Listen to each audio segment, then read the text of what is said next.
No Suinocast de hoje, a gente tem a honra de receber a professora Márcia Barbosa. Professora Márcia, seja muito bem-vinda ao Suinocast. Ai, obrigada. Muito bom estar conversando. Professora, além de te agradecer, eu quero te fazer uma pergunta, porque eu assumo que tu não tenha nenhuma relação com suinocultura. Eu, às vezes, corro o risco de perguntar para a pessoa, mas tu come carne suína? Às vezes a pessoa fala, não, eu não como. Eu queria saber se tu tem alguma relação na tua vida com suínos. Não, deixa eu contar um episódio. Quando a primeira vez que me convidaram para o Suínos Talk, eu olhei aquela ali e achei, aquilo ali deve ser uma sigla de algum evento, de alguma coisa. Eu juro que não liguei nada com suinocultura. Eu entrei um pouco antes da minha palestra e quando eu vi aquilo, sabe, era uma palestra super high-tech, sabe, de como é que lidava com a limpeza. Eu disse, nossa, e eu tinha saído do hospital da minha sogra, que estava já no começo da pandemia. Eu disse, mas a gente se protege mais do que os médicos do hospital daqui.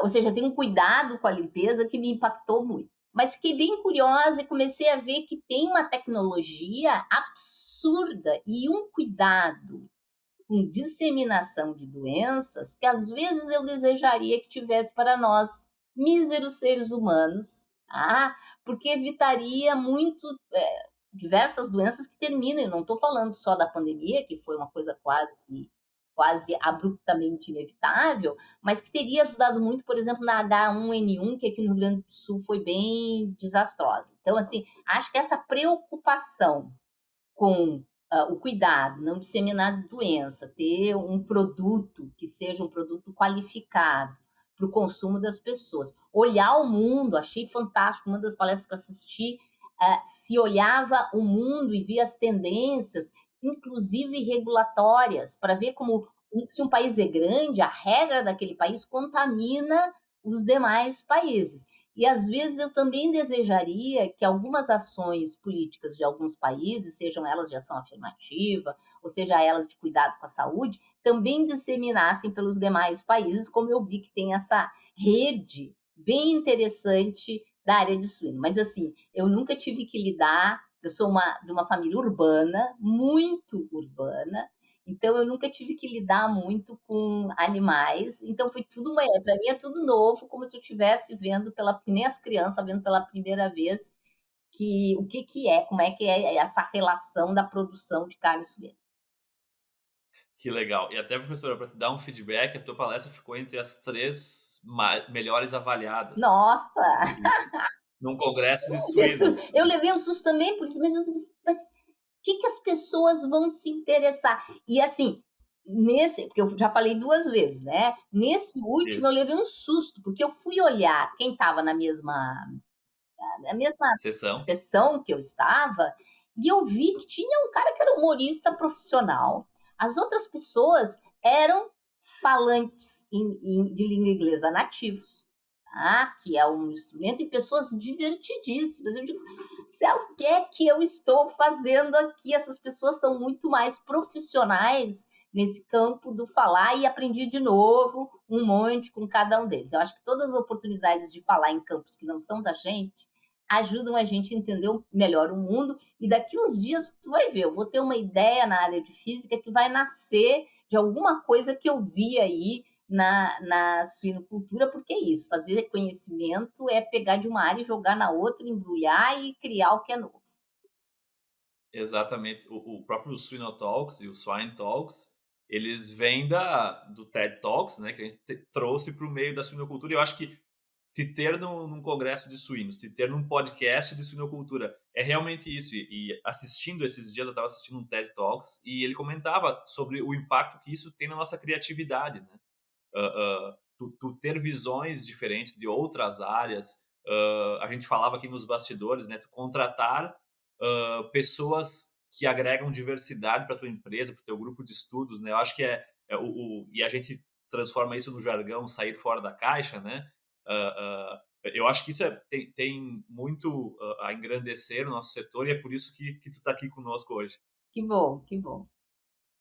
Professora, a gente tem uma pauta aqui que é bem. Eu acho que a gente poderia até ficar o dia inteiro conversando, mas a gente vai tentar ser breve. Até porque eu também gosto de falar bastante. Mas, professora, do teu background, assim, tu é física, certo? Sim, eu sou graduação, mestrado e doutorado em física, depois passei um período fora do Brasil trabalhando,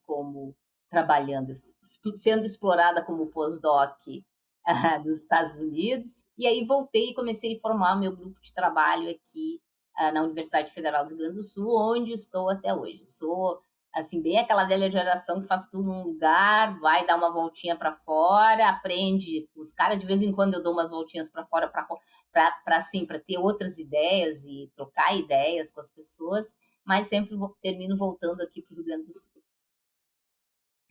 O nosso Rio Grande amado é difícil de tirar as raízes daí, né? Professora, até para deixar todo mundo na mesma página aqui, eu conheci a professora Márcia assistindo uma apresentação dela quando eu fazia minha pós-graduação na URGS, na veterinária, e me chamou muito a atenção porque a gente estava mais acostumado a assistir palestras de suínos, obviamente, e me chamou muito a atenção a tua palestra sobre as mulheres na ciência, né? Uma verdade inconveniente, me lembro do título. E eu acho que é tão bom a gente ter outras coisas além do que a gente estuda. E esse é um dos pontos que a gente vai abrir o nosso episódio de hoje. Que eu gostei muito do ponto onde tu fala como que é a situação na academia, né, na universidade, e como que é na indústria, né? Se tu pudesse dar um overview assim dessa verdade inconveniente. Para começar, isso já é uma coisa fora da minha caixa. Eu sou física, trabalho com água, com modelo de computador em água, mas eu olhei para a minha área e percebi, olha, nós temos um percentual de ingresso na física no mundo em torno de 20 e poucos por cento, que decai no doutorado para uns 18, 15%, e lá no meio profissional vão ser uns 13%. Então, a gente chama isso de efeito tesoura. Vai decaindo ao longo da carreira. Quando eu comecei a ver isso, eu pensei, a física que é a malvada. Tá? Mas eu não acredito em culpar, não fico me punindo, me espancando, então começamos a juntar dados de outras áreas, de outros países. E é assustadoramente que, embora tenham áreas que o ingresso seja maior, ao longo da carreira tem esse decréscimo. Inclusive, no meio, vamos dizer assim, privado, onde fazer mudança seria muito mais rápido, bastava o dono da empresa, a dona da empresa decidir mudar, que está mudado, né? Mesmo aí existe um declínio. A diferença é que já há bastante tempo, algumas consultorias como a McKinsey deram conta que diversidade significa dinheiro. Dinheiro. Então, as empresas se deram conta que precisam construir isso. Mas não é trivial, não é que diversidade seja agora até. Então, agora eu vou sortear algumas mulheres e colocar como conselheiras ou como CEOs ou como diretoras. Não é simples assim, porque a gente precisa trazer elas do ponto onde tem uma certa boa distribuição e garantir que não tenham obstáculos que impeçam as mulheres de chegar lá. Então, já tem muito mais ação na iniciativa privada para fazer essa travessia do que nos sistemas educacionais e sistemas públicos, mas o problema é exatamente o mesmo. Tem pouca mulher na entrada nas áreas de exatas e tem efeito de decaimento em todas as áreas, inclusive nas empresas. Tá? Então, eles só têm que achar como é que a gente vai fazer isso. Tem estudos maravilhosos de comparação de grupos em que não tem diversidade, tem que resolver uma tarefa, grupos com diversidade, tem que resolver uma tarefa. E que se tu dá a oportunidade de todo mundo interagir, e essa parte não é irrelevante, a tarefa de grupos com diversidade, ela sai melhor, porque tu adicionas realidades distintas a essa tarefa. Qual é a pegadinha nisso? É que normalmente, se tu simplesmente força pessoas diferentes trabalharem juntas, sem construir uma maneira que todos tenham direito à fala e à escuta, ou seja, todo mundo vai poder trazer a sua ideia e essa ideia será escutada, vai ser levada em conta. Se as pessoas compreenderem que os mecanismos de comunicação têm uma pegada cultural, não vai funcionar. O que eu chamo isso de pegada cultural? Se tu misturares pessoas de diferentes países, tu vais notar que países anglo-saxões as pessoas têm mais treinamento para serem agressivas. Os homens já têm de nascença um treinamento de ser agressivo. Eu brinco assim, todo menino acha que nasceu bom em matemática. tá? E toda menina, se ela é boa em matemática, é porque ela é esforçada, ela superou essa dificuldade que deve estar no DNA dela, de que ela não é para ser boa em matemática. Então, assim, estes mecanismos sociais, eles também são culturais, tá? E a gente tem que ultrapassar. Deixa eu dar um exemplo muito fora, as pessoas, bobagem, todo mundo tem igual oportunidade, as pessoas pensam muito isso. Se vocês olharem as 500, que é como as grandes empresas no mundo se chamam, é ridículo isso, elas se chamam as 500. As 500 o que, carapá? As 500 pessoas mais interessantes ou inteligentes? Não, é as 500. Tá? Então, se olhar as 500, grande parte dos CEOs, cerca de um quarto dos CEOs, tem mais de 1,80 m.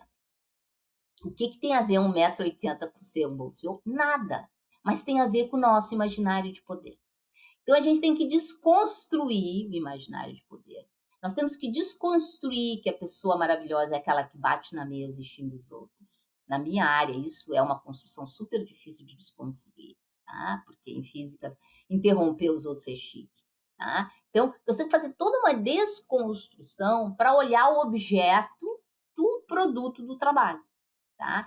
E como os homens vinham tomando conta, os homens brancos do hemisfério norte, altos, e de preferência que falam inglês fluente, tá? Vinham dominando o sistema, isso passaram a ser valores que trazem para o sistema. Então, a gente tem que desconstruir esses valores.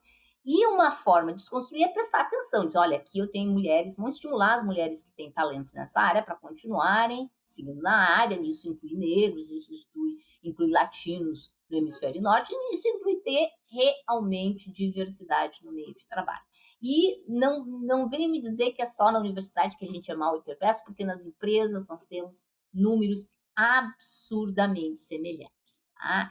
E isso permeia a nossa sociedade em geral, inclusive na tomada de decisões. Vou trazer um exemplo agora que não vem do topo, vem da base. No Brasil, teve um programa que era o seguinte: eles construíam casas do Minha Casa Minha Vida, davam células solares, a energia excedente era vendida para a empresa que fornecedora, tudo isso era um pacote, e não sei se tu sabe, mas Minha Casa Minha Vida era muito vinculada a famílias, mas via as mulheres. Por quê? Porque os maridos se desacoplam muito facilmente dos filhos. Anos depois, pararam de dar essa venda da energia, não acontecia mais. Eu fiz um trabalho que a gente revisitou essas áreas. O que eu descobri? Eu descobri que muitas das células solares estavam sendo desativadas ou vendidas porque as famílias não compreendiam o valor de ter uma energia sustentável. Fui cavando e descobri que as empresas, quando vieram instalar as células solares, elas fizeram algum curso, alguma informação para a comunidade, mas era sempre direcionada aos homens. Mas quem eram as lideranças dessa comunidade? Que tinham dinheiro, que eram donas das casas? Eram as mulheres. Então, conversando com as mulheres, elas não entendiam, elas tinham medo. Diziam, isso pode fazer mal. Ninguém disse que aquilo não faz mal, saúde. Entendeu? Assim, ó, então, o fato de tu permitir numa sociedade que as mulheres se compreendam e se vejam como seres de não tecnologia traz prejuízo até para a implementação de medidas públicas. Então, assim, quando eu começo a olhar qualquer sistema, eu vejo, nossa, se eu não tiver uma formação em todas as áreas, tenho certeza que na suinocultura vai ter um elemento disso. Principalmente porque nessas áreas, na área da produção, não das grandes e chiques empreendimentos, mas na produção mais caseira, como o trabalho de homens e mulheres ele é dividido. O homem, por exemplo, vai ser o plantador da grande área de soja, a mulher vai ficar com a coisa em redor da casa. Muito do bicho de consumo próprio é cuidado pelas mulheres.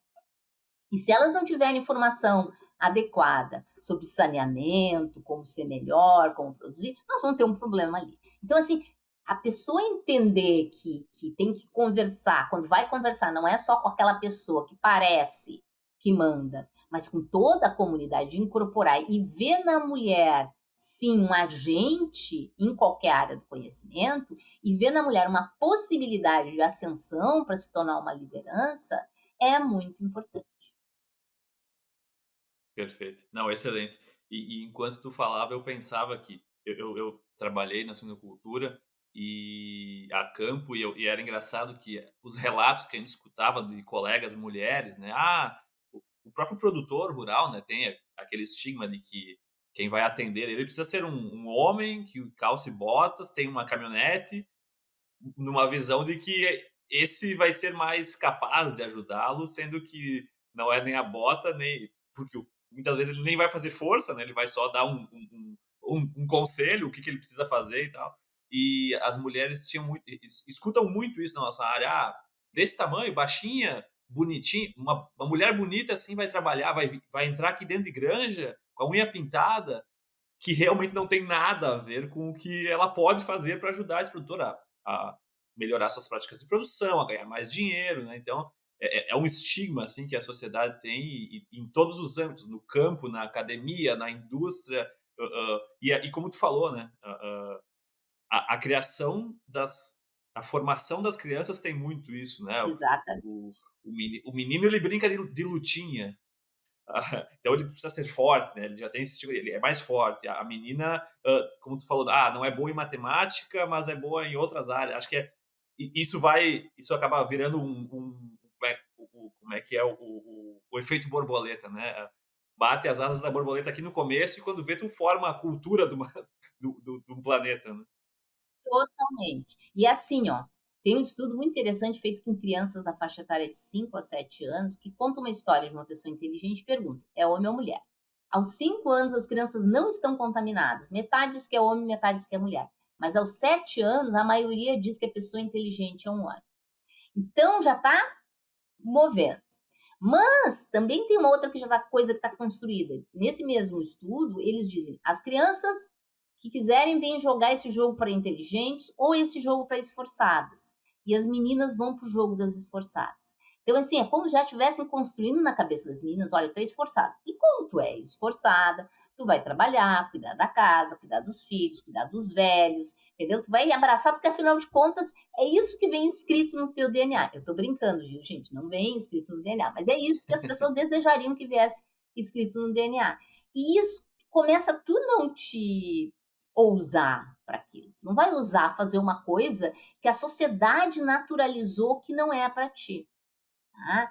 E aí vem a maternidade. E a maternidade parece que é uma mensagem para a sociedade: ela parou aí, não vai mais subir. Quando, na verdade, a gente precisa de pessoas com esta experiência, tá? Que é uma experiência multitarefa inacreditável. Eu não tenho filhos, mas eu tenho estudantes, ex-estudantes com filhos, e eu fico assim, como, entendeu? Assim, essa capacidade de conciliar várias coisas que se encaixam e levam ao produto final. Eu quero essa qualidade no meu grupo de pesquisa. Eu quero esse olhar dentro do meu grupo de pesquisa. Então, não é mais do que dizer, não, isso é uma ação afirmativa, uma espécie de esmola. Não, não é. É um aprendizado, é uma qualidade. E ela é importante para o fazer. Mas o nosso meio profissional, ele separa muito a profissão da parte de casa, tá? Então, é o mundo interior e o mundo exterior. E, na verdade, essas coisas tinham que trabalhar juntas, porque eu trago a experiência de casa para dentro do mercado de trabalho e vice-versa. Então, eu preciso, como empreendimento, seja qual empreendimento for, universidade, etc., eu preciso aprender a casar essas coisas para poder funcionar de uma maneira eficiente. Agora, durante a pandemia, isso se exacerbou. Por quê? Porque parte das atividades escolares, por exemplo, ou parte das atividades de alimentação, parte das atividades do cuidado, pararam, pelo menos por um período de tempo, de serem executadas. E alguém teve que absorver, e foram as mulheres que absorveram isso. E, como consequência, no meio acadêmico, nós já medimos, houve uma diminuição de produtividade acadêmica das mulheres, porque foram elas que abraçaram essas coisas. Então, isso é sério. Quando eu vou olhar uma empresa, isso gera, imagina, tu tem diferentes funcionários e funcionárias. E porque a sociedade impôs esse peso maior nas mulheres, elas vão baixar a produtividade. Como as empresas medem as pessoas, às vezes, equivocadamente por quantidade, não por qualidade, não por cooperação, essas pessoas vão ser punidas. Vão ser as que vão ser dispensadas ocasionalmente. Então, a gente precisa estar muito atento e atenta para esta situação. Mas, ao mesmo tempo, a gente tem que entender que esse ficar em casa foi uma riqueza também, porque a gente aprendeu que uma série de atividades, elas podem ser executadas no ambiente, enquanto no ambiente familiar. Nem todas, mas uma série delas, o que poupa transporte, gasolina, entendeu? Assim, pô, faz uma certa economicidade como sociedade. A gente tem que pensar, olha, nesse tipo de atividade, como é que nós vamos balancear estas coisas? Mesmo em eventos, a gente está aprendendo que é muito divertido ter o palestrante ali na frente, dependendo do tipo de palestrante. Vou confessar que em física não faço questão nenhuma, porque a maioria não é palestrante TEDx, tá? Então, ter na frente ou não ter na frente não faz muita diferença, mas em muitas vezes faz diferença tu tá enxergando a pessoa. Mas, vamos dizer, tu ganhas tendo acesso a um conjunto de palestras muito maiores. Né? Hoje em dia eu quero ouvir, estou curiosa com tal assunto, eu vou lá, pego uma palestra de uma determinada área, estão todas disponíveis. Então eu posso enriquecer meu conhecimento. Aulas, é inacreditável a quantidade de aulas que a gente tem online. Tá? Morro de inveja dos estudantes de hoje em dia. Tá? Eu tinha que ficar, não tinha internet no meu tempo, gente. Eu tinha que ficar ali copiando cada respiro do professor e da professora, porque eles eram a minha central de informações. Hoje a gente tem toda essa possibilidade. Mas essa possibilidade também tem que ser pesada dentro desse universo sob os distintos tempos, tá, das pessoas. Então, as mulheres, porque a sociedade não corrigiu ainda essa questão de jogar a família para cima delas, elas vão ter menos tempo. Então, nós temos que administrar no outro, fazer efeitos compensatórios. Tá? Eu acho que em português a ação afirmativa é muito mais bonito a gente chamar de efeito compensatório, fazer uma compensação para aquela situação. Né? E com isso conseguir manter um certo equilíbrio de diversidade dentro do meio, seja acadêmico ou seja empresarial. Professora, duas em uma. Eu queria ouvir tua opinião sobre o papel dos homens nisso, quando a gente pensa em mulheres na ciência, na indústria, em qualquer que seja a área.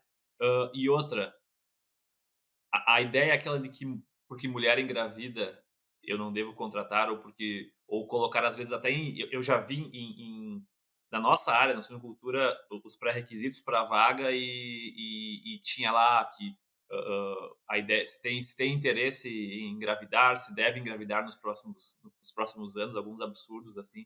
Eu queria ouvir tua opinião sobre esses dois pontos. Vamos começar com essa questão da gravidez. Tá? E é engraçado como isso é muito forte. Tá?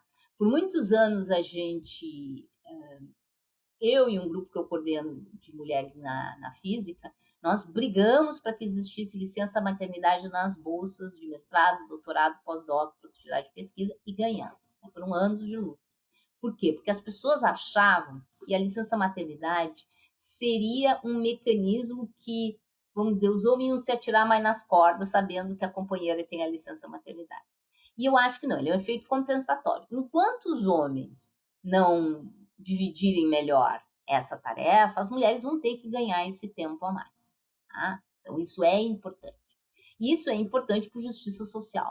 Mas isso também é importante para manter essas pessoas na carreira. Tá? Não pode desperdiçar gente que chegou nesse patamar. Percebem isso? A gente formou lá, a pessoa está fazendo um doutorado, e aí eu digo, não, não quero saber, e perde a pessoa, e todo esse dinheiro e investimento que eu gastei. Mas mais que isso, essa pessoa volta dessa licença com uma habilidade de conseguir gerenciar seu tempo. Tá? Eu sou física, meus alunos são alunos de física, e eu me lembro uma vez que uma pós-doc veio bem chateada perguntar para mim, veio assim, uma cara meio tensa, sabe? E eu cá pensando coisas piores, porque ela morava em outra cidade e era casada, então ela passava uma semana em Porto Alegre e uma semana na cidade dela, fazendo isso, né? E aí, quando ela veio dizer, eu tenho uma notícia chata para te dizer, chata não, eu tenho uma notícia, tô meio nervosa para te dizer. E eu pensei, pá, o marido dela aprontou. Pensei assim, sempre estou pensando mal dos homens, né? O marido dela aprontou. Mas não, ela disse, ela tô grávida. Eu disse, não, isso é maravilha! Por quê? Hoje em dia ela continua trabalhando comigo, ela já está com outro pós-doc, mas a gente continua a colaboração. Ela teve todo o tempo de licença maternidade, sobreviveu, porque se ela tivesse ali parada, eu já não quero mais saber de ti, nós vamos ter pago para ter uma pessoa com graduação, mestrado, doutorado, pós-doc, que não ia estar ativa. E ela agora está ativa. Nós continuamos e continua colaborando. E ela está muito mais hábil, tá, em coordenar seu tempo. Então, a gente precisa dessas pessoas. A gente precisa garantir que existam, que essas pessoas continuem, e a gente precisa explorar essa capacidade de ter o tempo. O que vai acontecer com uma mulher que tem que fazer esse serviço de casa, porque infelizmente os homens ainda não fazem a sua parte? Ela não vai poder perder tempo naquele cafezinho do fazer política, entendeu? Toda empresa tem, a academia tem, eu vivo fazendo isso porque eu não tenho filho, que é o café, a bebida, ou seja lá que for, que é o fazer a política. Ela vai fazer o trabalho muito bem feito e não vai ter esse tempo. Então, a empresa tem que ajudá-la a não precisar fazer a fofoquinha do que determina quem sobe e quem não sobe. A gente tira essa parte fora e usa só as qualidades das pessoas. E onde é que os homens entram nisso? Os homens entram nisso compreendendo, tá, que é socialmente mais justo, tá? A gente tem uma sociedade equilibrada, que é um direito humano e que a sociedade é mais eficiente. Ao compreender isso, tu tem que corrigir as distorções, tá, das mulheres terem sempre um obstáculo muito maior do que os homens têm. Então, os homens precisam estar a bordo para lutar por estas questões junto. Não é uma questão das mulheres, é uma questão da sociedade. E nota que é bem libertador, porque eu estou falando aqui de uma coisa muito óbvia, que é uma mulher, mas agora nós vamos olhar os 50 tons de cinza. Essa visão de diversidade também ajuda aquela pessoa mais tímida, mesmo sendo um homem. Ela também contribui quando a gente vai falar da questão racial, porque elas, sabe, isso é que nem corda de caranguejo, um assunto puxa o outro. Então, assim, a gente vai começar a dar liberdade para homens também não ter que fazer o teatro do bate na mesa e grita, que muitos não têm conforto em fazer isso. Tá? Então, cada um vai poder ser confortável consigo mesmo, sabendo qual é o pedaço que contribui. Eu tenho nessa história do He for She, que é um movimento da ONU, de eles por elas, eu tenho um herói que é anterior ao He for She, devia ser o patrono do He for She, embora ele seja muito antigo.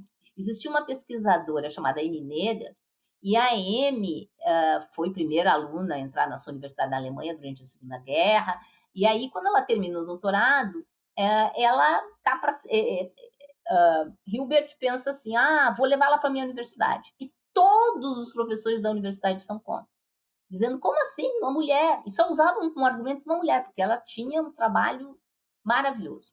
E aí ele diz, espera um pouquinho, isso aqui é uma universidade, é um banheiro para a gente separar entre homens e mulheres, colocando a questão no seu lugar. Tá? Então a gente não pode separar, não identificar uma liderança simplesmente porque é mulher. Isso não é aceitável lá no tempo da Segunda Guerra. Me surpreende esse assunto que nunca nos abandona. Eu, às vezes, paro para pensar, e quando que isso pode ser uma coincidência? Por exemplo, assim, hoje no meu trabalho, as 5 lideranças que estão acima de mim são 5 homens. Mas eu explicitamente não vejo, quando eu analiso por que são 5 homens, por que não tem nenhuma mulher? Quando que a gente pode entender ser realmente uma falta de diversidade, de certa forma, um preconceito com mulheres, e quando que é simplesmente uma coincidência? Como que a gente pode fazer essa separação, assim? Dizer o que eu faço na minha área, né? Que é na área acadêmica. Eu conto. As pessoas vêm me dizer, eu faço isso há 20 anos, tá? Então, quando eu comecei a fazer isso, as pessoas dizem, não, mas tem mais mulher aqui, sabe aquele da cabeça, né?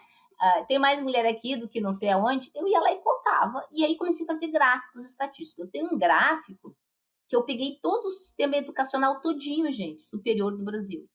E aí é assim, ó, as mulheres já são, quando eu olho todas as áreas, 50% na universidade. Mestrado, doutorado, graduação. Mas quando já vira professora, o percentual decai para 45%. Quando tu vai subindo, tu vai ver que tem cargos que nunca tivemos uma mulher. tá? Então, é interessante fazer, quando é possível, fazer estatística. Olhar grandes intervalos de tempo. As pessoas dizem, está melhorando, tá, lentamente. Na área acadêmica é muito lentamente. Eu olhei já janelas de 10 anos, não melhora nada. Eu tenho que ir para lá janela de 20 e poucos anos para ver alguma melhora. Porque não tem medidas compensatórias. A gente teve a licença maternidade, não tem. No resto do mundo até tem algumas medidas compensatórias, mas tem países que têm medida compensatória e não resolve o assunto creche. Tá? Entende? Estados Unidos é um exemplo. Eles têm muita ação afirmativa, mas tu vai trabalhar num laboratório como Los Alamos, que é no meio do deserto e não tem creche. Hã? Como assim? Entendeu? É já pensado para ir um casal em que um vai ficar só cuidando do filho. Adivinha quem é que vai ficar cuidando do filho? Então, assim, a gente precisa olhar estatística.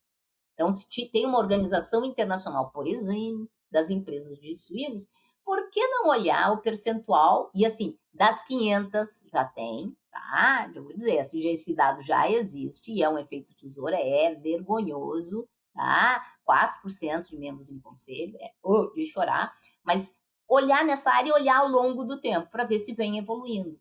Porque essas áreas mais bio, as mulheres na graduação já estão mais de 50% em sala de aula.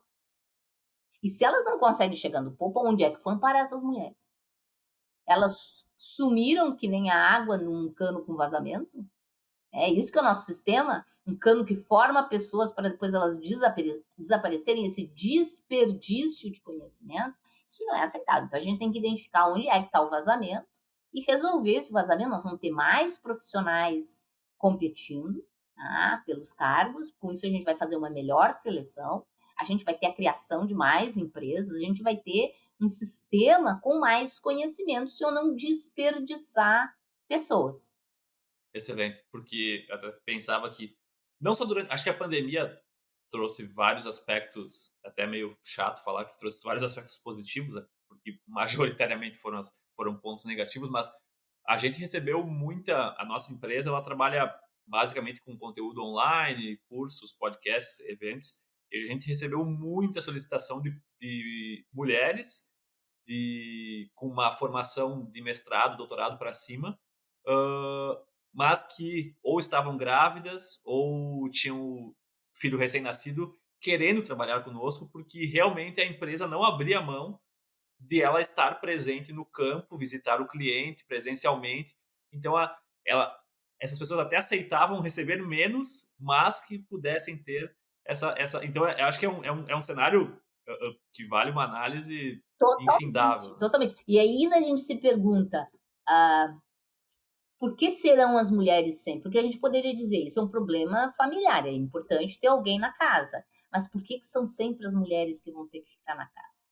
Tá? Porque quando a gente vai fazer o IBGE, o número de horas dedicadas ao trabalho na casa, tá, em média das mulheres, são 10 horas a mais por semana que os homens, mesmo quando eu coloco esse grupo feito eu, assim, que são as mulheres sem filhos. Tá? Mesmo quando eu coloco isso, é muitas horas a mais. Agora, imagina, com filhos é muito, e agora na pandemia, muito mais. Né? Então, por que a gente não conseguiu resolver essa divisão? Né? E por que, como empresa, a gente não pensa numa outra divisão de trabalho? Eu não estou dizendo que a academia seja boa nisso, porque ela não é. Vou te dar um exemplo parecido com esse que você está citando. Nós temos aulas noturnas na universidade. Ninguém, na hora de dividir a distribuição didática, pensa assim: nossa, à noite não devemos dar tarefas didáticas para pais e mães, certo? Porque as creches funcionam durante o dia. Não tem creche noturna. Ninguém pensa isso. Tá? E assim, eu tenho que brigar dentro da minha universidade para trazer esse tema para a roda. Então, eu acho que as empresas também têm que incluir essa coisa do pensar e dividir tarefas, dizendo, olha, nesse período que os filhos estão pequenos e que vocês não conseguiram fazer uma... Vamos diminuir o número de viagens, por exemplo. Vamos administrar essa questão das viagens. Vamos dividir diferente e deixar para pessoas que nem a Márcia Barbosa, que não tem filhos, tá? E que pode sair todo tempo viajando, para ela viajar, ela vai lá, entendeu? Assim, pegar essas pessoas que têm essa disponibilidade para fazer este serviço, para por um período de tempo serem elas que vão fazer mais esse serviço. Olhar a distribuição de tarefas como uma coisa quase familiar, né? Em que esse momento aqui a gente... Daqui a pouco, os filhos crescem, mas estão loucas, imagina, adolescentes, estão doidos para ir viajar e ficar um tempo fora. Então, que bom, aí voa, tchau, fiquem aí se matando. Então, então assim, olhar, ter essa visão, né? Casar família com o meio profissional, que é uma coisa que as empresas têm um pouquinho de dificuldade de fazer. Acho que a vantagem maior, de novo, citando a pandemia, é a gente abrir os olhos de algumas empresas muito tradicionais e gigantescas que têm aquela visão de avaliar muito a hora, né? As horas trabalhadas e não o resultado ou a eficiência, né? Bom, acho que a gente pode fazer um teste. Uma mãe pode fazer o trabalho home office, reduz viagem, a gente reorganiza a agenda dela, não mudou a eficiência, o resultado dela. Bom, temos uma fórmula agora para isso, né? O que a gente tem que fazer realmente é não usar uma régua só.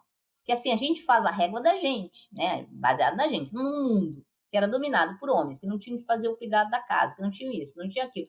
Não é só o cuidado da casa, gente. Ficar até tarde, saindo para um bar, etc., dependendo da região que é perigoso. Tem uma questão no meio de trabalho que a gente precisa equacionar também, que é o risco, que é diferente para o homem e a mulher. E é muito fácil. Entra numa sala que tem homens e mulheres e pergunta: quando é que foi a última vez que tu tivesse medo? A resposta de homens e de mulheres vai ser temporalmente distinta. Os homens vão lembrar de alguma coisa que aconteceu em algum momento no passado, que vai ser inclusive divertida. As mulheres provavelmente vão lembrar de alguma coisa que aconteceu ou naquele dia, num dia anterior, quando foi subir no elevador com alguém, entendeu assim? Então, tem esta outro ingrediente que as mulheres precisam levar em conta quando tem que fazer uma reunião até tarde, levar cliente para jantar, entendeu? Assim, tem um monte de ingredientes que são distintos e o empregador ou empregadora precisa levar em conta. Mas isso não representa que o trabalho não vai ser o mesmo. A gente pode avaliar essa questão do desempenho, dos diferentes desempenhos que cada um tem. Quando eu virei coordenadora da pós-graduação em física, aqui da URGS, eu tinha que conseguir uma secretária, e é serviço público, ou seja, a secretária vai ser minha secretária se ela quiser ser minha secretária. É outra realidade do que uma realidade empresarial. E tinha essa pessoa que queria entrar na física como secretária, mas ela estava vindo de uma licença maternidade com depressão pós-parto. Então ela tinha todo um cuidadinho, mas era uma daquelas profissionais que olhava o currículo e dizia: quero muito essa pessoa. E eu contei tudo que a gente ia fazer de fantástico, porque a gente ia modernizar o curso, etc, etc, tentando atrair ela para me aceitar. Nota que é o contrário de qualquer empresa. E ela veio no dia seguinte e disse: olha, Márcia, a minha psicóloga me disse que não era para eu trabalhar contigo, porque tu é uma mulher sem filhos e tu não vai entender, tá? As minhas limitações. Aí eu disse para ela: não, tu vai trabalhar comigo porque eu sou uma mulher com cérebro. E é isso que eu digo, tu não precisa ser mulher com filho ou pai com filho para entender que às 5 da tarde ela tinha que ir embora. Ponto. Mas acontecia que às vezes eu mandava um e-mail dizendo: olha, resolve isso quando tu puder resolver. No fim da tarde, ela estava meia-noite me mandando a solução para aquele problema. O desempenho dela não era o desempenho físico dela. Como é que eu vou exigir que uma mãe fique trabalhando quando ligam na creche dizendo a criança está com febre? Ela compensava em algum outro horário, tá? E desestressava aquilo de vamos correr com o tempo. Tá? Correr com o tempo é um estresse, e isso é uma doença empresarial que a gente precisa desvincular. Nota que eu trabalho no meio em que tu tem 4 anos para terminar um doutorado. E tu não vai ter R$1 depois desses 4 anos. Então, tem um estresse temporal que a gente tenta administrar para ele não estar cotidianamente na cabeça dos alunos.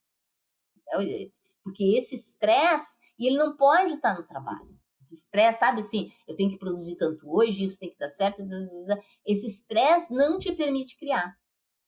Porque criar é uma ousadia, é um risco. Quem vive no estresse do tempo não usa o risco e não faz inovação disruptiva. E risco é errar. Tu vai perder um tempo, tu vai sentir perdido tempo. Ai, deu tudo errado que eu fiz. Cansei de ver isso com meus alunos. Ai, deu tudo errado que eu fiz. Não, não deu errado.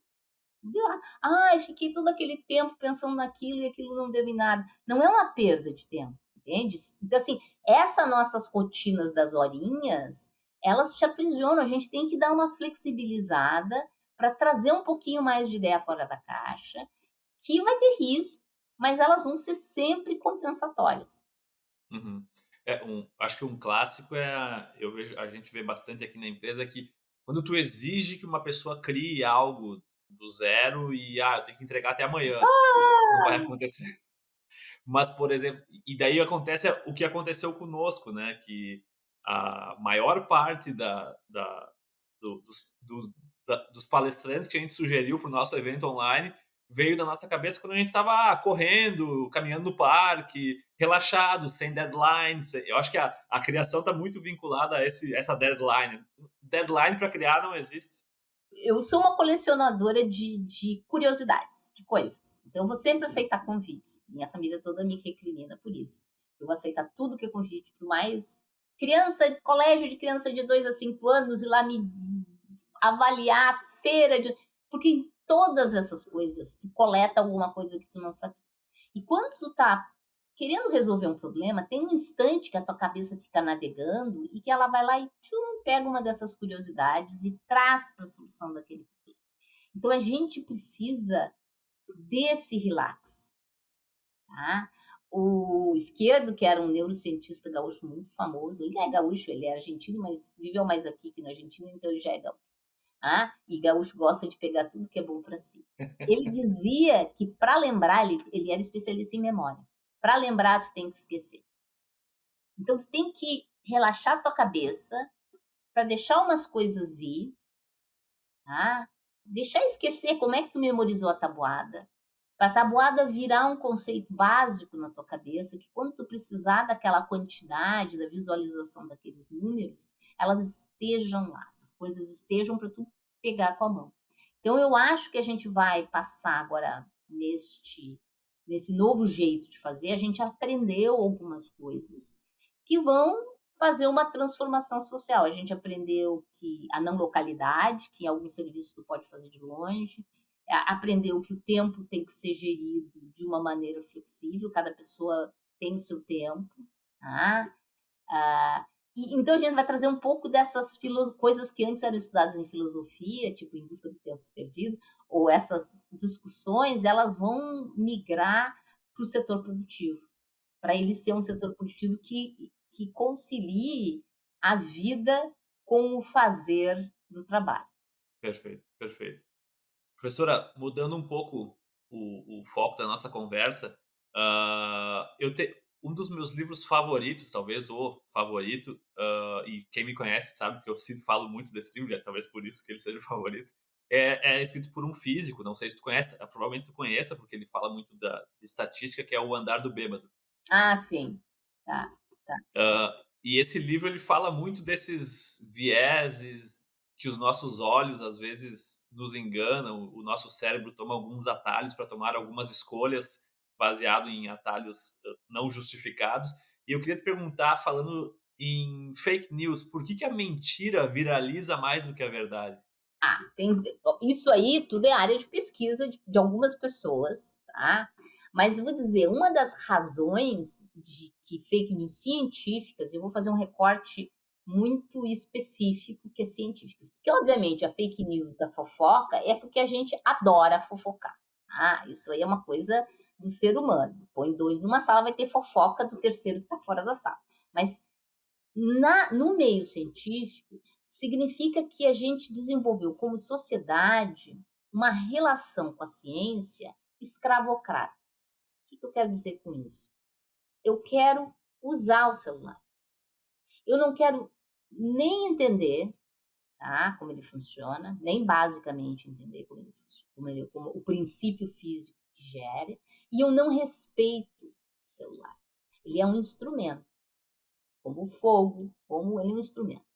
A ciência ela foi incapaz, ao longo de sua história, de desenvolver uma autoridade que fosse aceita pela sociedade.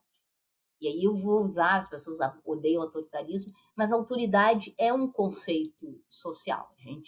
Max Weber dizia que a gente tem na sociedade a autoridade dos anciões, né, que é essa autoridade dos reis, das pessoas que a gente vê que carregam da elite da sociedade, tem essa autoridade, tem a autoridade das leis, que a gente obedece para poder viver em sociedade, e tem a autoridade carismática, tá? Dessas pessoas malucas que dizem e a gente se atira nelas.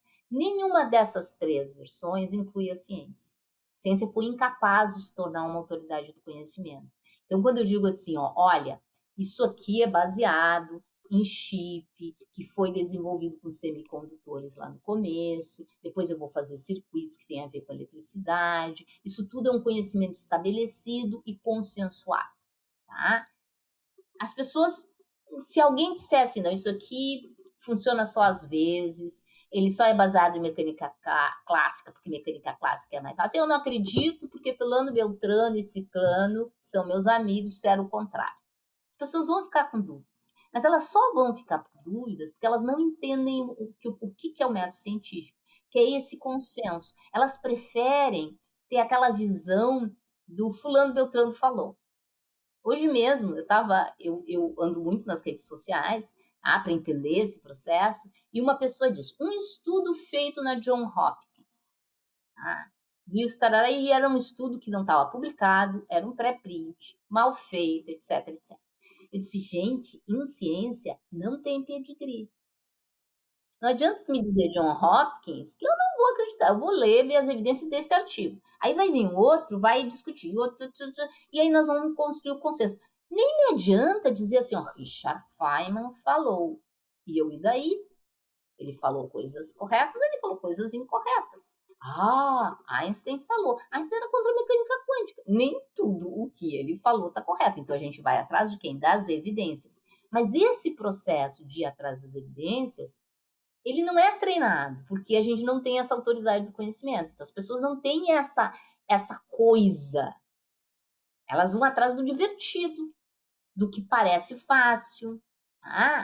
Num mundo em que notícia de TV foi para a sessão de entretenimento, nós estamos com um problema. Mais do que o processo científico. Entendeu? Quando notícia de TV é para ser piada e não é para ser jornalismo, que tu vem com evidências e provas, nós estamos com um problema. Hoje vivemos um debate na TV norte-americana mesmo, na TV brasileira também, mas norte-americana é de sentar e rir, um debate entre canais de TV que trazem posições científicas. Não tem nenhum cientista ali. Nenhuma é baseado em coisa consensuada, mas eles brigam para gerar entretenimento. Entende? É fantasia. Né? A notícia virou ficção. Mas isso é fácil, porque acreditar em ficção é fácil, é palatável.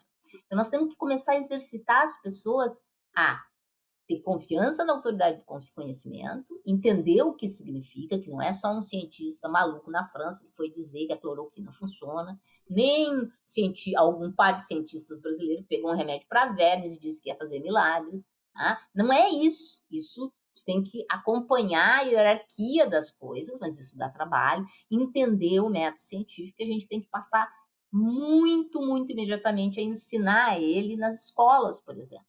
Eu não tenho mais necessidade de ficar ensinando na escola coisa para as pessoas decorarem. A minha geração precisava decorar. A gente não tinha livro, a gente não tinha internet, a gente tinha que copiar tudo nos cadernos e absorver aquilo que nem uma esponja. Mas essa geração, eu tenho que passar conceitos. Tá tudo na internet. Então, a informação está lá, mas a formação não está. Então, a gente precisa exercitar. Então, quando alguém me diz assim, eu só escrevo embaixo, evidências, com interrogação. Mas eu tenho uma confiança. Confiança não tem nada a ver com conhecimento. Eu não estou falando só de ciência. Confiança e conhecimento são coisas destituídas. Quando eu era jovem e eu adorava viajar, e Quando era bem jovem, não tinha nem internet, nem GPS, nem nada disso. Então, assim, eu me perdia, porque eu sou muito perdida. Eu vou andando e vou catando, e quando vejo onde eu estou, eu parava pessoas na rua para perguntar. Isso é confiança. Que essa pessoa ia me dizer a verdade? Que segurança eu tinha que ela ia me dizer a verdade? Que segurança eu tinha que ela ia me dizer a verdade? E 1 minuto depois ela ia dizer uma mentira. Tá vendo? Não tem. Era isto, tá? Isso não é. Isso é pura fé. Eu tinha um ato de fé. Hoje eu carrego o GPS do celular, que não é ato de fé, porque ele é baseado em conhecimento científico, ele é baseado na teoria da relatividade. Todo mundo fala, eu não acredito na relatividade. Então não usa GPS, amiga. Tá? Porque sem teoria da relatividade não ia ter GPS. Então, usa-se o GPS. Então, a gente precisa dizer para as pessoas que estas coisas que a gente usa para espalhar fake news são baseadas no anti-fake news, que é basear tudo que tu faz em evidência. Mas é muito mais fácil tu acreditar no mágico, é muito mais fácil e é muito mais divertido. O mágico é divertido. As pessoas que falam, eu adoro ver essas pessoas que falam pseudociência, porque como elas não têm compromisso nenhum com a verdade, elas são que nem atores e atrizes de cinema e teatro, que falam aquelas falas com confiança. Cientista não pode fazer isso, porque a gente sabe algumas coisas, não sabe outras e não tem certeza. Então, e a gente mistura isso no falar. Então vai ter sempre uma tensão em algum ponto. Tem coisas que eu tenho certeza, tem coisas que eu não sei ainda, tá? E eu tenho outras que eu tenho certeza que não. Tá? Então, a gente fica migrando e passa uma informação de incerteza. Tá? Enquanto que esses pseudocientistas têm uma segurança que falam como se fosse um texto, né? E se tu colocar um palavrão no meio, fica mais forte ainda, tipo aquelas coisas do Almodóvar, sabe? Super impactantes, hein? Se for em espanhol, melhor ainda, porque é uma linguagem forte. E aí as pessoas ficam assim, isso é autoridade carismática, que te seduz e tu quer seguir aquelas pessoas, porque só que elas, sinto muito, segue elas lá pro teu planetinha, que não vai ter celular, não vai ter vacina, não vai ter antibiótico, não vai ter avião, não vai ter viagem para outros. Mas pode seguir, porque assim, eles não produzem o conhecimento. O planeta plano, diria. Mas tu notas que essas 3 drogas, tá? Elas são o que eu chamo que é a terra plana contra vacinas e não existe mudanças climáticas. Elas são 3 versões, tá? Mas não da mesma coisa. Elas têm origens bastante distintas. Não pense que isso nasceu da mera. Ela usa o fato das pessoas quererem coisas divertidas e fáceis, tá? Mas elas têm origens que são bastante distintas. Né? A Terra plana tem uma forte origem religiosa, enquanto que mudanças climáticas têm uma origem comercial, né? Muito duro a gente pensar em mudar toda a nossa estrutura de produção de produtos que vai ser necessária, ou vão deixar de destruir o planeta mesmo. Tá? E as vacinas têm um elemento que começou de um jeito, né? O antivacina é um movimento antigo, que ele era uma releitura equivocada do naturismo.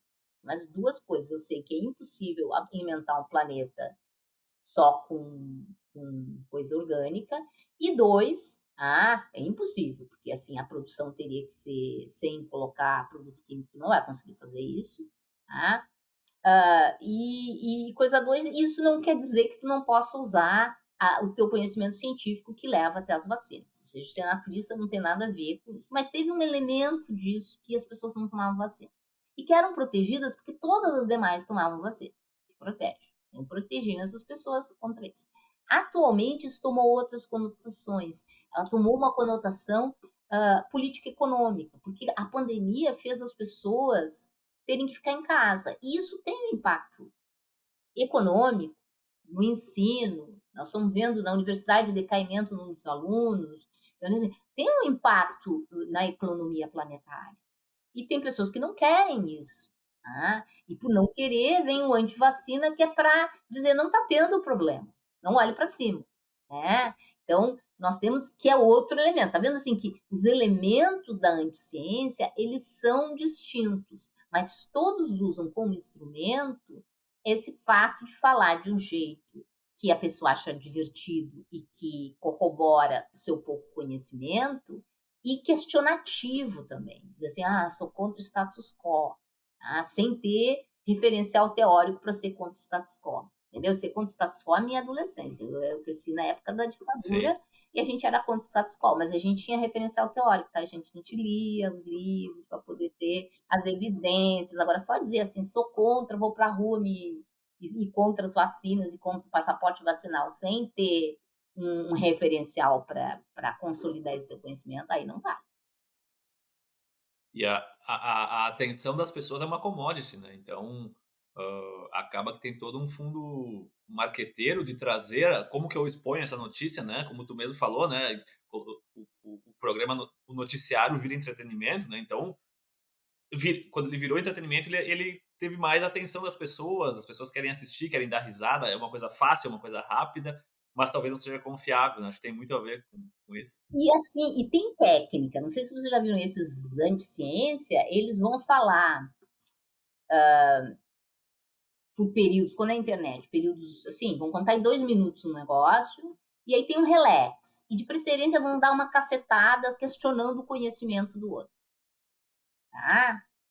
Entendeu? Assim, dizendo, fulano, tu nunca leu Maria Joaquina da Silva? E tu nunca leu? Não, nunca li. Tu é honesto, tu nunca leu. Como assim? É um ignorante? Vocês estão vendo, conhecimento é data. Entendeu? Assim, vai usar aquela coisa irrelevante que tu não sabes e que tu é honesto, diz, não, não sei. Não, nunca li. Né? Ou vou colocar, olha este artigo, vê, você não olhou esse artigo que fala bem da cloroquina e da ivermectina. Aí tu para tudo que tu está fazendo, que é desse tamanho, e vai lá olhar, e é um pré-print, mal feito, com dado errado, que tu nem olharia num dia normal, porque tu já passa o olho e tu vê, não, lixo, lixo, lixo. Então, mas usa isso. E as pessoas viram, fulano falou que... Então, assim, ele cria um cenário que só sobrevive porque a pessoa prefere o fácil. O fácil rebelde. É o rebelde sem referencial teórico. Então, todo mundo quer ser rebelde. Mas ser rebelde, gente, dá um trabalho. Sorry, dá trabalho. Ser rebelde mesmo, assim, tem que te informar, né? Tu tem que saber, por isso, entendeu? Assim, saber porque tu tá saindo. Não só sair porque achou legal, tu tá aliado com essa pessoa que fala tão bem, que domina o discurso de 2 minutos e aí troca de assunto e dá um relaxinho. E tem uma coisa que me chama muita atenção e, não sei se é realmente verdade ou se é o meu viés, mas é que eu vejo muito as pessoas, primeiro seguirem o ídolo, para depois buscarem os argumentos que só suportem o que o ídolo falou. E não o contrário, né. Tu buscar os argumentos antes para decidir qual vertente tu vai seguir, né. Eu acho que vem muito: "Ah, eu sou fã de tal pessoa, independente do que ele falar eu vou concordar", Sim, sim. porque eu acho que Bem, isso tem muito a ver isso é com as fake news, natural, né. tá, isso não precisa ser isso é o que é essa autoridade carismática, que é as pessoas sedutoras que são capazes de te levar junto com elas, tá. Isso sempre teve em maior ou menor grau ao longo de toda a história.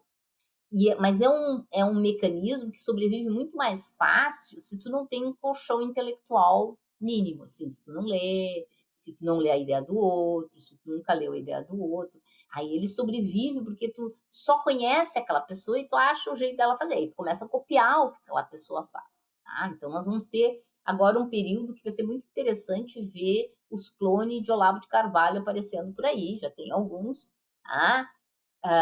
Que vão usar a técnica dele, né, de falar, tá, que é muito específica, é uma técnica falar rápida, com palavrão, nunca dizendo uma ideia sua, que nem são suas, são ideias super antigas, e utilizando um referencial nada a ver, que nem ele leu, acho, porque se tivesse lido, não está dizendo o que ele está dizendo, mas a pessoa que vai ouvir repetir também não leu, e está contando que com quem estava debatendo tem mais coisa para fazer do que ler aquela pessoa. Então, termina sendo uma discussão sobre a forma. No fim parece que tá tudo certo, né. É isso, entende assim, ó, é isso, é isso. É uma estratégia. Mas o que é preocupante dentro dessa estratégia é que ela só sobrevive porque nós temos um sistema educacional que não leva a pessoa a se questionar mais. Porque mesmo dentro desse contexto de uma autoridade carismática, que sempre existiu, senão nós não teríamos Hitler, Mussolini, Getúlio Vargas, que são pessoas carismáticas, que levam a paixão das pessoas,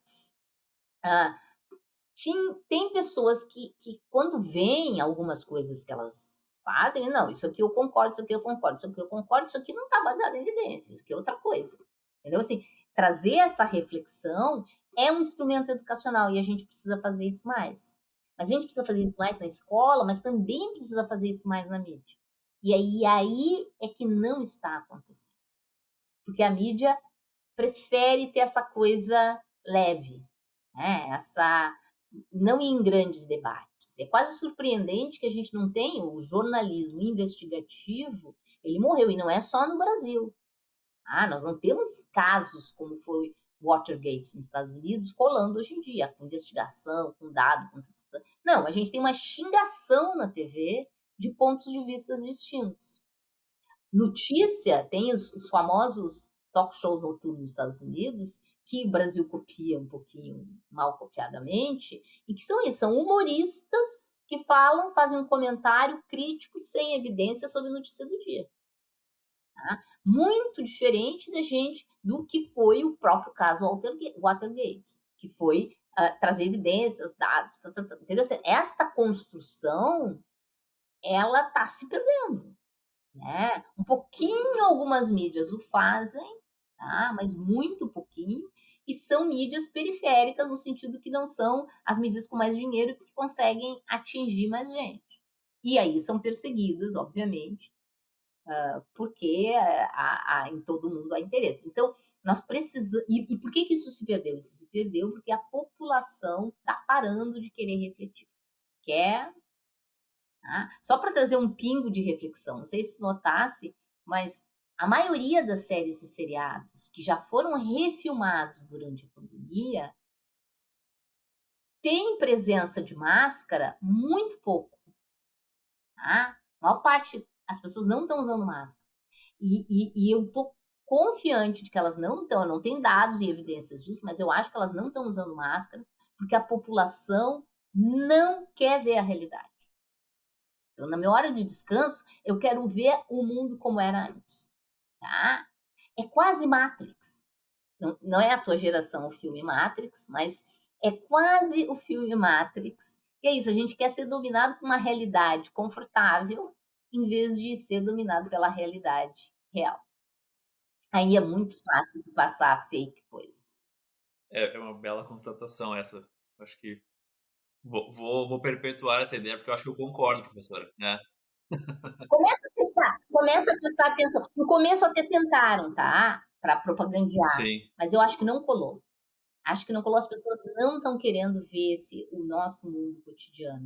Elas querem a esperança de que depois de amanhã vai tudo voltar ao normal. A Dinamarca está fazendo uma tentativa agora de tentar eliminar as máscaras e os testes, tá? Por essa coisa, esse desejo imenso de voltar ao tempo que era antes.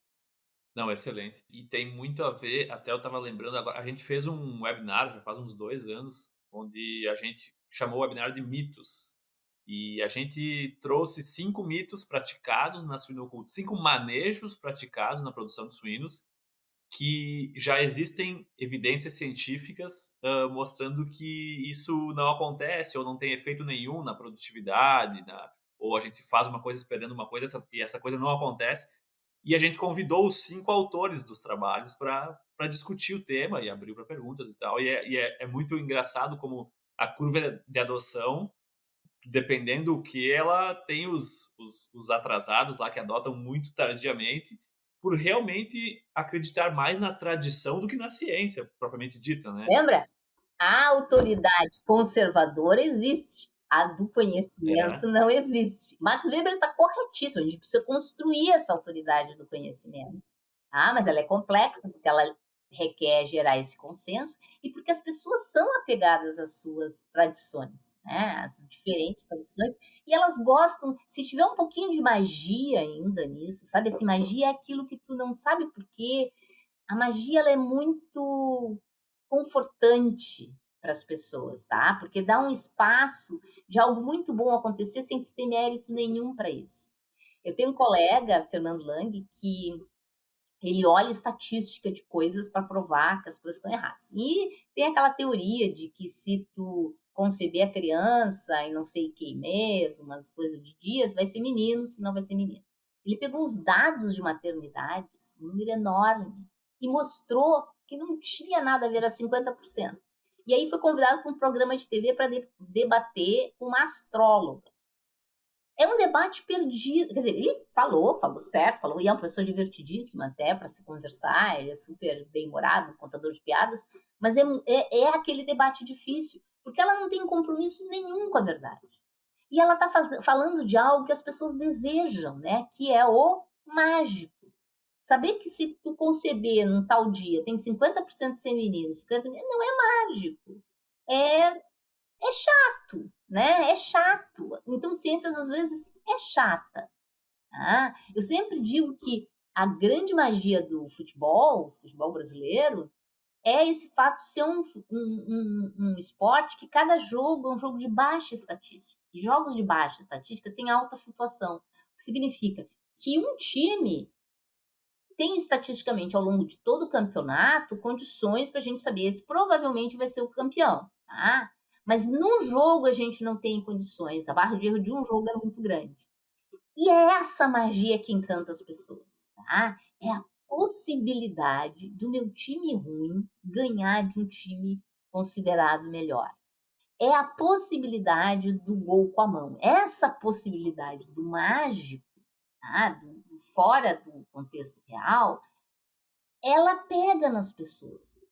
E não sou psicóloga para saber por que pega, mas é muito óbvio que pega, e isso faz com que esse esporte seja um esporte tão bem querido. Esse dado de ser esporte de baixa estatística do campeonato é um estudo teórico feito por um colega meu, que obviamente gosta de futebol, e que acompanhou dados estatísticos de campeonatos brasileiros para entender assim essa coisa estatística que tem a ver com essa magia. Ela é muito apegada, vamos dizer, e com isso eu consigo compreender, tá? Mas ao mesmo tempo que eu compreendo, eu acho que é importante a gente formar as pessoas para sempre pedir, me dê as suas evidências, que nem brincadeira de criança.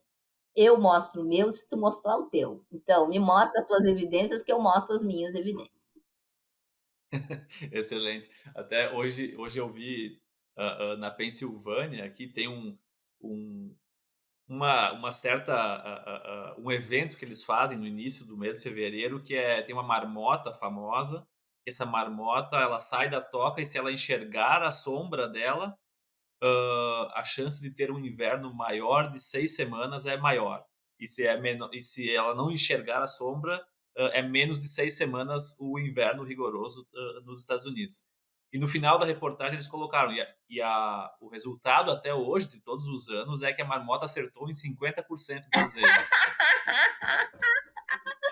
E lotado, a multidão tirando foto na neve, querendo ver qual que vai ser a decisão da marmota sobre o frio, e é 50%. Ou seja, de acordo com a teoria de para ser menino ou menina do seu colega. Exatamente, assim, e as pessoas vão dizer: "Não, mas 50% é um monte", né. Vamos Aham. ver, é um monte, nossa, que bom, eu já sei com 50% de chance como é que vai ser o inverno. Não, é incrível. Exatamente.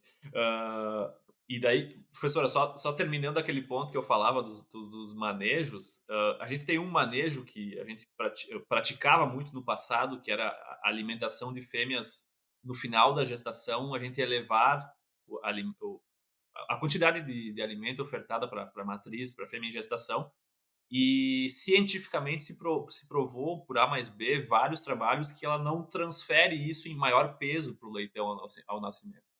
Ela retém para ela, então a gente corre mais risco de engordar a fêmea, ela ter dificuldades no parto, do que ela produzir leitões mais viáveis. Obviamente, como é a ciência, isso não aconteceu em 100% dos trabalhos, mas a grande, esmagadora maioria aconteceu. E daí quando a gente mostrou esse estudo, o pessoal começa a vir assim: "Tá, mas e o peso dos leitões ao desmame? Tá, mas e o desempenho dessa porca no próximo ciclo? Tá, mas e a taxa de retenção no pudel?" Parecido com a vacina, Sim, sabe. "Ah, sim. mas quantos testes, quantas crianças foram aplicadas a vacina? Da onde que veio? O que acontece daqui 5 anos?" Então, assim, É uma quando resistência. não vai de exato, quando não vai de encontro à nossa opinião, a gente argumenta muito mais, né. É um cientista, assim, a pessoa com a visão dos dados procuraria outros artigos. Não achando, testaria. Testaria. Dizer, eu vou agora fazer essa próxima, vou fazer exatamente assim e vou monitorar o que que acontece. Assim, a pessoa com curiosidade, mas não, há uma tendência, né, de fazer como a gente sempre fez. Sempre fizemos assim, vamos continuar fazendo assim. Foi assim que eu aprendi a fazer. Professora Márcia Barbosa, eu ficaria mais horas aqui conversando, inclusive nem falamos sobre filtros, né, que é o seu Isso, objeto nem de falamos pesquisa. sobre filtro. E até a gente tem bastante uso de filtros, no Brasil nem tanto, mas nos Estados Unidos tem muitas granjas com filtros, para, vírus e bactérias, por biossegurança, e a gente usa filtros para água na produção de doses inseminantes também, né. Seja o filtro ele, eu não me lembro agora tanto, mas, em centrais de inseminação com osmose reversa e outros tipos de filtragem para água. Imagino que nos Estados Unidos, na região da Califórnia, deve usar bastante, porque a água lá é muito salobra também, né, então tem que Uhum. cuidar isso para alimentação animal, mas isso a gente deixa para um outro momento. Tem que convidar de novo. Com certeza. Professor, mas a gente fecha os nossos episódios, primeiramente, obviamente, te agradecendo, porque eu virei um admirador teu. Então, seguindo o que a gente conversou aqui, tudo que tu falar, eu vou acreditar. Então, mas a gente fecha os nossos episódios perguntando duas coisas, duas perguntas. Uma, o que que tu tem vontade de fazer na vida que tu ainda não fez? Eu tenho vontade, dentro dessa coisa de água, que é a minha paixão, né, achar uma maneira de utilizar como as plantas sugam, né, esse efeito de capilaridade, mas usar ele em escala nanométrica. Ir para escala nano para criar nano métodos de plantas. Eu gosto muito de copiar as plantas. Se eu ainda não tive perna para sentar, estudar, vou ter que aprender biologia. E aí vão dizer, tá muito velha para aprender biologia. Mas eu nunca tô velha para nada. E esse é um dos meus projetos de entender isso e utilizar coisas de plantas para fazer novas formas de filtragem. Esse é um projeto. E o segundo projeto é trabalhar num projeto mundial contra assédio. Assédio é uma coisa violenta, e não estou falando só sobre contra mulheres. Ele é uma grande violência que inibe pessoas de desenvolver o seu verdadeiro potencial. É um gasto de energia, de tudo, de tudo. Então, ainda quero ter um pouco. Comecei a fazer alguns estudos, mas não tenho perna para muito mais que isso.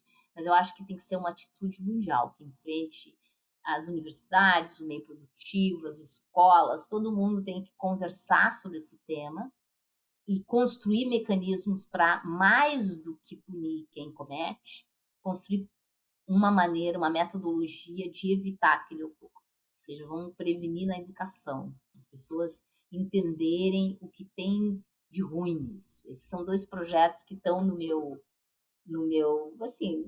horizonte de coisas, mas que a vida às vezes nos atropela com outros projetos que estão andando, mas chegarei lá. Quanto mais velha eu fico, mais eu posso me arriscar em coisas que podem ter um mundo de haters contra a gente, né? E coisas da natureza e coisas de assédio tem sempre um monte de haters contra a gente. Mas aí eu vou poder me arriscar um pouquinho. Perfeito. E a última pergunta, professora, é pensando nos alunos e nos profissionais que tu já formou ou que passaram pelas tuas mãos, os melhores, qual que seria uma característica que todos eles têm em comum? Eu não tenho melhores, todos são ótimos, todos, e a característica que todos têm é exatamente a diversidade de opções que eles seguiram. E isso eu tenho orgulho. E todos são felizes com essa diversidade. Nem todos viraram cientistas, nem todos viraram administradores, nem todos viraram feministas, mas todos viraram o melhor deles mesmos. E eles estão felizes com isso. Eu acho que se tem uma coisa que eu consegui passar, eu consigo passar no meu grupo de pesquisa, é que não é um contra o outro, não é um competindo contra o outro, mas é essa rede e cada um entendendo o que veio fazer aqui nesse planeta Terra e ficando bem com isso. É bom, que bom. Entende? Eu tenho um aluno que terminou o doutorado com um artigo, tenho um aluno que terminou com 10 artigos. O de um não é pior do que o de 10. São diferentes, com diferentes caminhadas, mas eu olho hoje em dia e eu vou dizer, eu tenho muito orgulho deles. Um dia um jornalista me perguntou sobre o que eu gostaria de ser lembrada, se pela água, se pelas mulheres da ciência, por falar de política científica. Eu disse, eu não quero ser lembrada, eu quero que meus alunos estejam lá para construir o Brasil, o mundo, onde eles estiverem o melhor possível. E é isso, para isso que eu estou aqui, para formar pessoas que vão criar coisas dentro do espaço em que elas estiverem. Perfeito. Professora Márcia Barbosa, realmente foi um prazer bater esse papo aqui contigo. Muito obrigado mesmo pelo teu tempo. Obrigada.